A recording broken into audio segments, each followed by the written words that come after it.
Thank you. तुमचं नाव न सांगता ओळख तुमची सांगा काय. सर मुक्काम पोस्ट टाकळे, मी तालुका राहुरी, जिल्हा अहमदनगर येथून आलोय मी. माझं 10वीचं शिक्षण कैलाला शेडबे आणि विद्या मंदिर पाशाला राहुरी येथून झालंय. 12चं शिक्षण कला वाणिज्य आणि विज्ञान महाविद्यालय राहुरी येथून झालंय. पदवीचं शिक्षण कला वाणिज्य आणि विज्ञान महाविद्यालय राहुरी येथून पॉलिटिकल सायन्स मध्ये झालंय. आणि पदव्युत्तर शिक्षणही कला वाणिज्य आणि विज्ञान महाविद्यालयातून झालंय राहुरी येथून पॉलिटिकल सायन्स मध्ये. माझे वडील पोलीस प्रशासनात आहे, आई गृहिणी. पोलीस प्रशासनात आहे कार्यरत, पोलीस खात्यामध्ये. पोलीस डिपार्टमेंट मध्ये हो, काय म्हणून आहेत? सहाय्यक पोलीस उपनिरीक्षक ASI. ASI. हो सर. कुठे? राहुरी पोलीस स्टेशन मध्ये. राहुरीला म्हणजे नगर जिल्हा. हो सर. ओके, बर. सांगा काय त्यांचं महत्व काय आहे? सर त्यांची राज्यविषयक थिअरी किंवा न्यायाचे सिद्धांत वगैरे त्याविषयी थोडी. महिलांच्या विरुद्ध त्यांचे ओपिनियन बायस्ड होते असं वाटतं का तुम्हाला? नाही ते सर, म्हणतात की महिला शासनकर्ती नाही झाली पाहिजे. त्या काळात रोममध्ये असे प्रचलित होतं.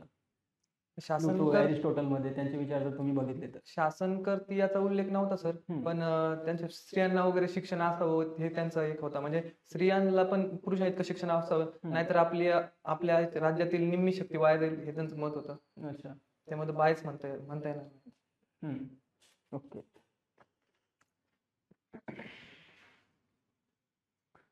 प्रकाश सिंग खटला काय होता? नाही सर, सॉरी. प्रकाश सिंग केस केलंय पण आता आठवत नाही.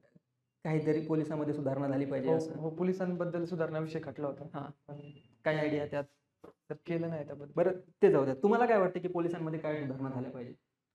सर आता गुन्हेगारीचं वेगळ्या प्रकारे बदलत आहे, त्याच्यानुसार तंत्रज्ञानात सुधारणा झाल्या पाहिजे पोलिसांबद्दल. एखादं तंत्रज्ञान तुमच्या माहितीत? सायबरमध्ये सर थोड्या दररोजचं काहीतरी वेगळं तंत्रज्ञान बदल, त्याच्यानुसार पोलिसांना ऍडव्हान्स शस्त्र किंवा सायबरमध्ये थोडं प्रशिक्षण वगैरे द्यायला पाहिजे. त्याच्यानुसार सुधारणा व्हायला पाहिजे. शस्त्र नेमकं कशामध्ये झालं पाहिजे? म्हणजे पोलिसिंग मध्ये जे प्रशिक्षण उद्योग असते सायबरचं. समजा मी आता फ्रॉड करतोय, मी फिशिंग करतोय समजा, तर पोलिसांना तसं तुम्ही काय शिकवणार ना? हो सर. काय असं एखादं टूल असेल, एखादी टेक्नॉलॉजी असेल, त्याबद्दल टेक्नॉलॉजीचं कोणती टेक्नॉलॉजी, काय एखादं नाव वगैरे तुम्हाला माहिती आहे? नाही सर, त्याबद्दल काय आयडिया. CCTV सिस्टम काय आहे? CCTV सिस्टम सर गुन्हेगारांचा सगळा रेकॉर्ड त्या सिस्टम मध्ये असतो. त्याच्यानुसार उपयोगानुसार पूर्ण भारतात काय गुन्हा एखाद्याने घडवला तर आपण त्याच्यामध्ये टाकलं तर त्याची पूर्ण माहिती आपल्याला कळून येते. नॅटग्रिड सिस्टम? नाही सर.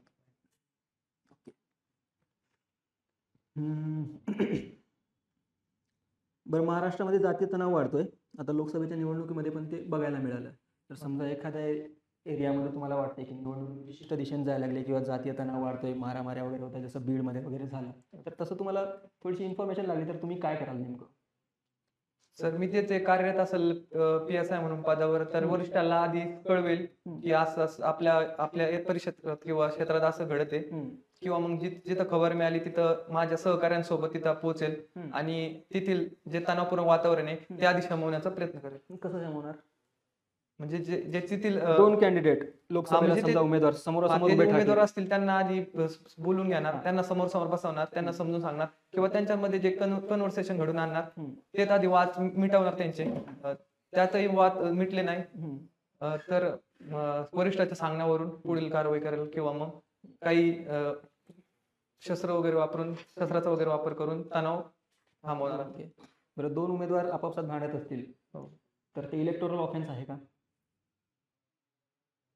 निवडणुकीच्या बाबतीत जे गुन्हे आहेत त्याचा अधिकार आहे तुमच्याकडे काहीतरी PSI म्हणून, तर तुम्ही करणार का? ते त्यांना अरेस्ट करणार, त्यांच्यावर केस दाखल करणार? हो सर, जे कायद्यात बसेल त्याच्यानुसार करणार सगळे.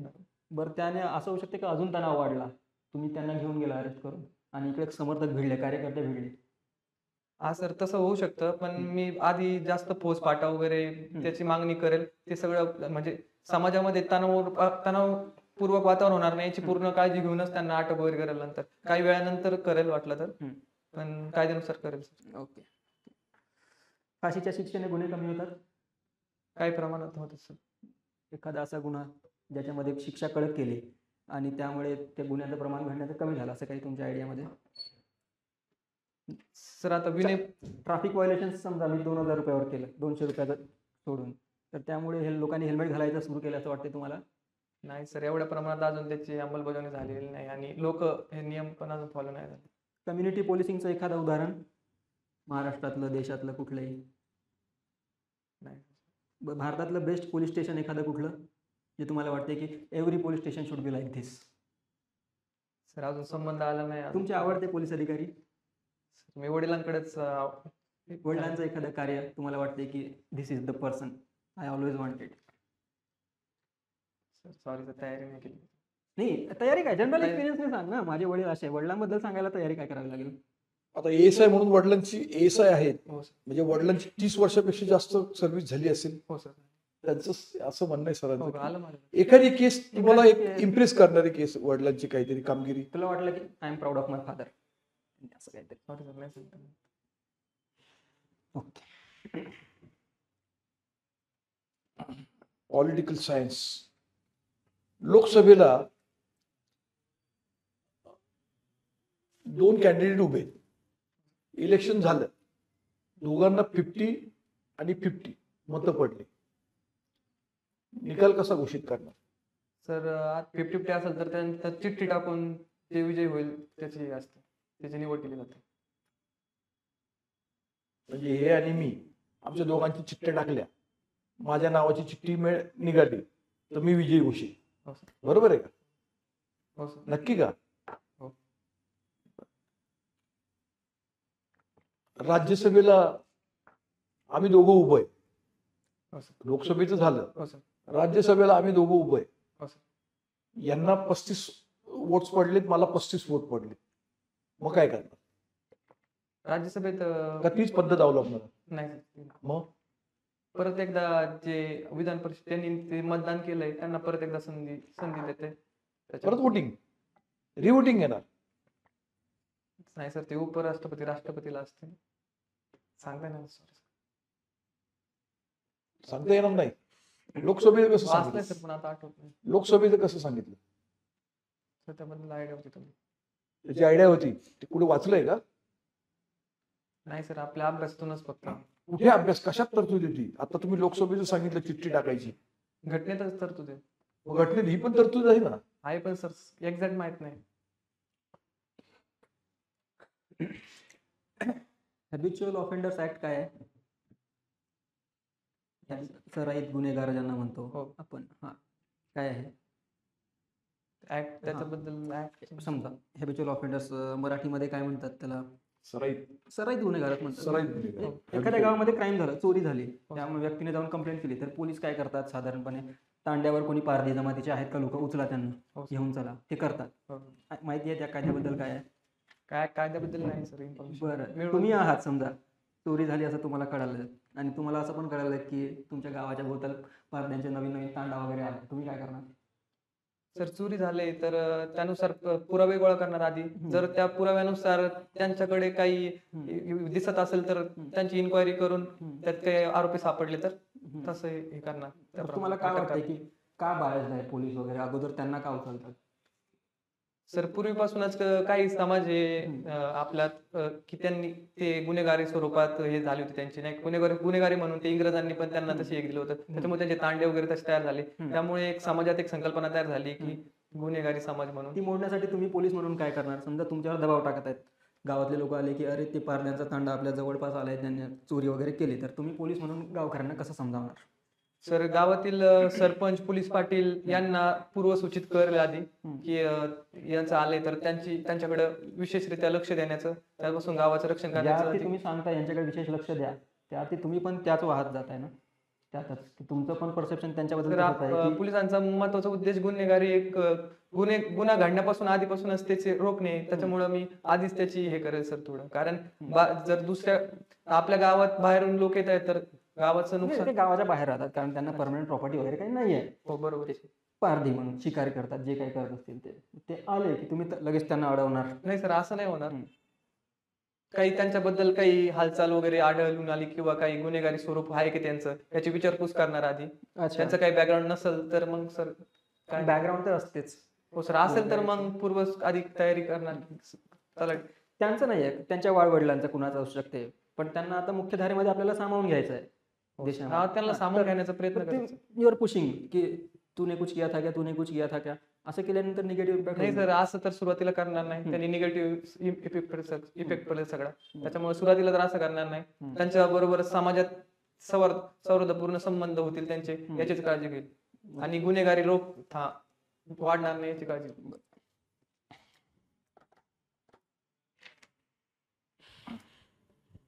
चोरी आयपीसी अभ्यास केलाय का? हो केलं सर. एखाद्या माणसाने तक्रार दिली चोरीची, तर कुठच्या सेक्शन प्रमाणे तुम्ही रजिस्टर करून घेता? सर 378 नुसार चोरीची व्याख्या सांगितली. 379 ला त्याला शिक्षा. काय व्याख्या, काय डेफिनेशन काय चोरीचं? 378 काय म्हणतोय? सर कोणती जंगम मालमत्ता आपण एका ठिकाणी हलवली तर ती म्हणजे त्या व्यक्तीच्या परवानगीशिवाय एखादी आपण त्या व्यक्तीची परमिशन शिवाय जंगम मालमत्ता एका ठिकाणी दुसऱ्या ठिकाणी हलवली तर ती चोरी समजली जाते. मी वेल एज्युकेटेड पर्सन आहे. हो सर. तुम्ही PSI इन्चार्ज आहात चौकीचे. हो सर. मी सकाळी तुमच्याकडे आलो आणि तुम्हाला सांगितलं की सर माझी 457 प्रमाणे FIR रजिस्टर करून घ्या. 457. काय कराल तुम्ही? 457 आठवत नाही. आठवत नाही? बर. 379 457 मध्ये काय फरक आहे?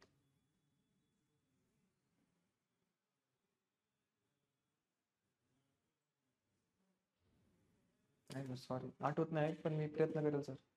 454 457 मध्ये काय फरक आहे?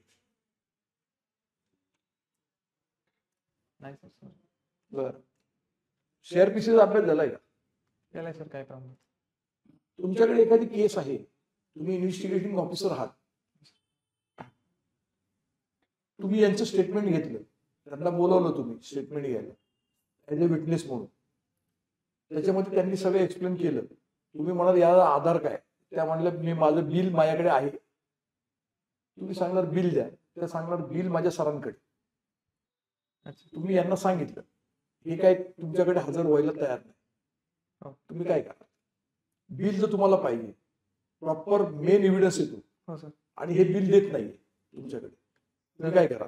प्रोसिजर काय? मॅडमनी तक्रार दाखल केली तर मॅडमला सांगाल की बिल गरजेचं आहे म्हणून सांगाल. तर मॅडम त्यांच्याकडून मिळून मला देतील. त्यांनी मिळवले नाही तर सरांशी संपर्क साधून बिल घेईल. पण सर जर हजर होत नसेल तर गुन्ह्यात केस डायरीमध्ये तशी नोंद करेल की पुरावा मिळत नाहीये किंवा त्यानुसार पुढील कारवाई करेल. का पुरावा मिळत नाही? पुरावा तुमच्या समोर आहे. त्यांच्याकडून मिळवण्याचा प्रयत्न करेल सर. काय नाही, ते हजर करत नाहीये. तुमच्याकडे प्रोड्यूस करायला पाहिजे, ते करत नाहीयेत, टाळाटाळ करतायत.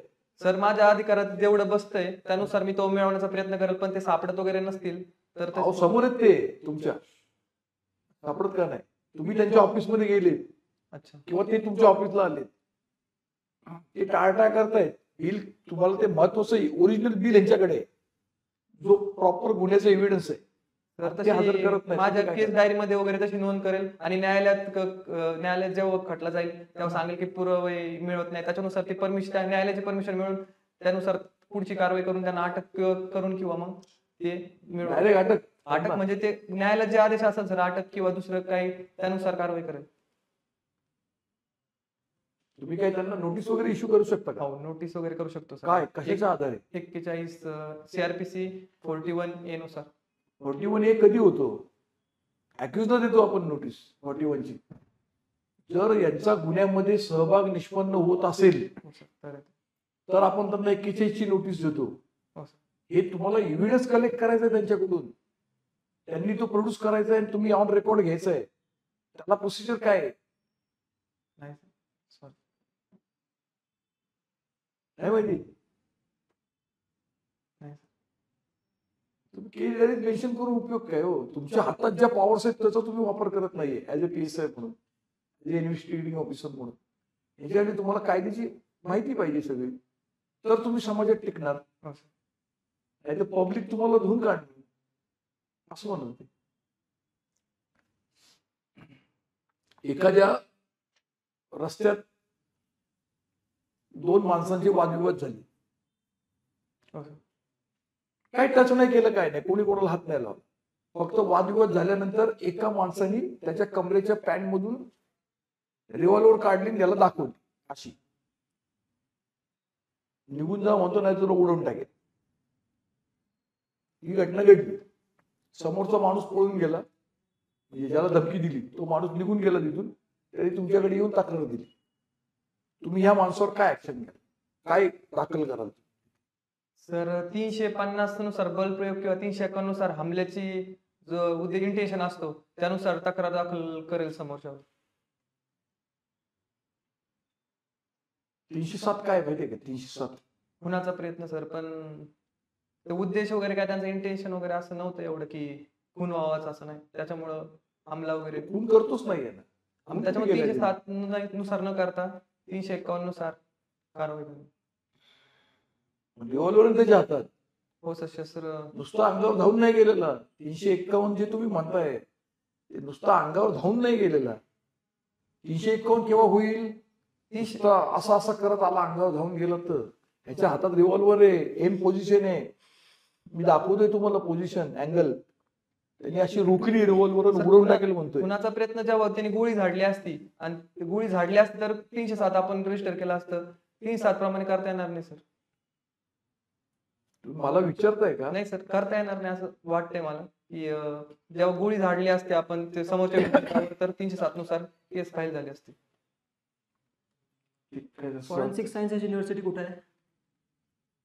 नाही आपल्या फॉरेन्सिकचं स्कूल थोडं औरंगाबाद, अमरावतीला पण नवीन आता ओपन झालंय. युनिव्हर्सिटी कुठे आहे महाराष्ट्रात, भारतात? युनिव्हर्सिटीचं. फॉरेन्सिकचा उपयोग काय आहे इन्व्हेस्टिगेशन मध्ये? सर आपण जेव्हा इन्व्हेस्टिगेशन करताना पोलीस सबळ पुरावे गोळा करतात, तर लवकर एखादा तपास लागावा यासाठी फॉरेन्सिकची खूप मदत होत आहे. उदाहरणार्थ आपण खुनाचे जे साहित्य वगैरे सापडले तर चाकू वगैरे, त्याच्यावर फिंगरप्रिंट मिळवणे किंवा फिंगरप्रिंट किंवा ब्लड सॅम्पल वगैरे किंवा DNA मॅचिंग साठी त्याचा फायदा होऊन लवकर तपास लागायला पोलिसांना खूप फायदा होत आहे.